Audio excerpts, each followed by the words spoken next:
আসসালামু আলাইকুম রহমতুল্লাহি ওয়া বারাকাতুহু। বাংলাদেশের বেশ কিছু অঞ্চল বন্যায় কবলিত। স্মরণকালের শ্রেষ্ঠ বন্যা চলছে এখন বাংলাদেশে।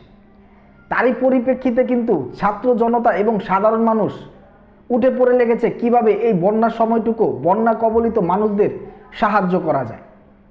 তারই কারণে কিন্তু আমরা ঢাকা শহরের বিভিন্ন জায়গায় এবং অন্যান্য এলাকাতেও, ঢাকার বাইরেও আমরা বিভিন্ন জায়গায় দেখতে পাচ্ছি যে ছাত্ররা, সাধারণ মানুষেরা জায়গায় জায়গায় থেকে টাকা তুলছে সেই বন্যা কবলিত মানুষদের সাহায্য করার জন্য।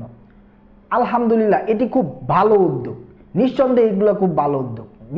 আর প্রবীণরা, যারা বয়স্ক মানুষ, তারাও দেখলাম যে ব্যাংক থেকে টাকা উত্তোলন করে পুরো টাকাটাই কিন্তু তারা ছাত্রদের হাতে তুলে দিচ্ছে, যেটা বন্যার্তদের সাহায্য করো। এমনকি কচি কচি শিশুরাও, ছোট ছোট শিশুরাও কিন্তু সেখানে যে নিজের জমানো টাকা কিন্তু সেখানে দিয়ে দিচ্ছে যে আপনারা দেশের মানুষকে সাহায্য করেন।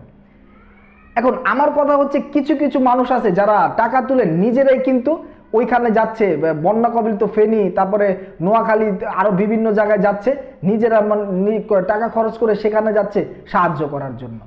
আসলে এই টাকাটা যদি আপনারা অন্য যারা যাচ্ছে তাদের কাছে যদি দিয়ে দেন, সেটা কি ভালো হয় না?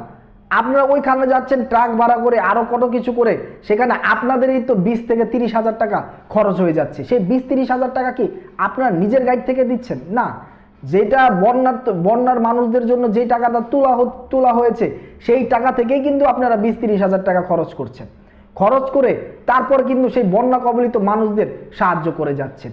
এবং বেশিরভাগই যারা এগুলো করছে, বেশিরভাগই মূলেই কিন্তু আছে তারা সাহায্য করার জন্য না। আমার কাছে মনে হয় তারা শো অফ করার জন্য, সেখানে যে ছবি তোলার জন্য, ব্লগ করার জন্য সেখানে যাচ্ছে। কিন্তু আপনারা যদি টাকাটা যে যাচ্ছে একজন বা অন্য কোনো দল সেখানে দিয়ে দিতেন, তাহলে সেটা ভালো হতো না? অবশ্যই ভালো হতো। আর তারপরও যদি আপনারা তাদেরকেও বিশ্বাস না করতে পারেন বা বিশ্বস্ত কারো দিতে চান, তাহলে শাইখ আহমদুল্লাহ হাফিজুল্লাহর আস সুন্নাহ ফাউন্ডেশনে দিয়ে দেন। সেটা তো এখন সবারই বিশ্বস্ত একটি প্রতিষ্ঠান। শাইখ আহমদুল্লাহ তো অহরহ বন্যার জন্য মানে নিজের হৃদয়টা বিলিয়ে দিয়েছেন মানুষদের জন্য। কিভাবে মানুষদের জন্য কাজ করে যাচ্ছেন। আলহামদুলিল্লাহ, আমাদের একজন শাইখ আহমদুল্লাহ আছে। আপনারা যদি বিকাশে বা কারো মাধ্যমে না দিতে চান, আপনারা আফতাবনগরে যেতে পারেন, ঢাকার আফতাবনগরে। সেখানে কিন্তু আস সুন্নাহ ফাউন্ডেশনের অফিসে আছে। সেখানে গিয়ে আপনারা সরাসরিভাবে কিন্তু শাইখ আহমদুল্লাহর প্রতিষ্ঠিত আস সুন্নাহ ফাউন্ডেশনে টাকাটা জমা করে দিতে পারেন এবং সেই টাকাটা তারা সেখানে পৌঁছে দিবে। যেমন অলরেডি 100 কোটি টাকারও বেশি ত্রাণ বা 100 কোটি টাকারও বেশি সাহায্য সহযোগিতা কিন্তু শাইখ আহমদুল্লাহর এই প্রতিষ্ঠান আস সুন্নাহ ফাউন্ডেশন কিন্তু অলরেডি দিয়ে দিয়েছে। শাইখ আহমদুল্লাহ বন্যার প্রথমেই বলেছিল যে 100 কোটি টাকার সাহায্য আমরা করতে চাই। কোথা থেকে টাকা আসবে আমি জানি না, আমি বলেছি 100 কোটি টাকা বেশি আমরা দান করব, ইনশাল্লাহ সেটা হবে।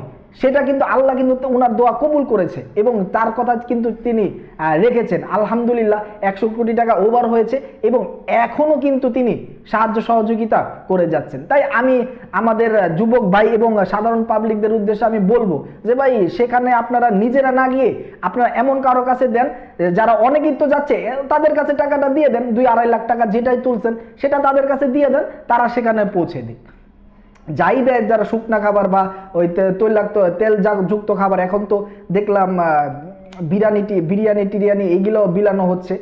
পরশুদিন বিভিন্ন রাজনৈতিক দলও সেখানে যে বিরিয়ানি টিরিয়ানি, বিএনপি আরো অনেকগুলো দল সেখানে দেখলাম তেল জাতীয় খাবার বিতরণ করছে।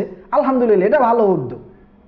কারণ শুকনো খাবার অনেক দিন ধরে তো তারা খাচ্ছে, এখন তেল জাতীয় খাবার কিছুদিন খাক, তাতেই তো ভালো। তো সেখানে আপনারা যারা যাচ্ছে সেখানে আপনারা দিয়ে দেন। আর তাও যদি না পারেন, শাইখ আহমদুল্লাহর প্রতিষ্ঠিত সংস্থা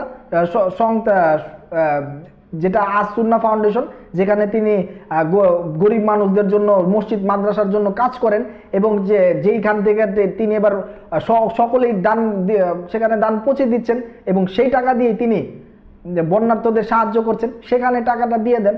কারো মাধ্যমে না দিলে ঢাকার আফতাবনগরে আপনি নিজে গিয়ে টাকাটা পৌঁছে দিতে পারেন। আজকের ভিডিও এই পর্যন্তই।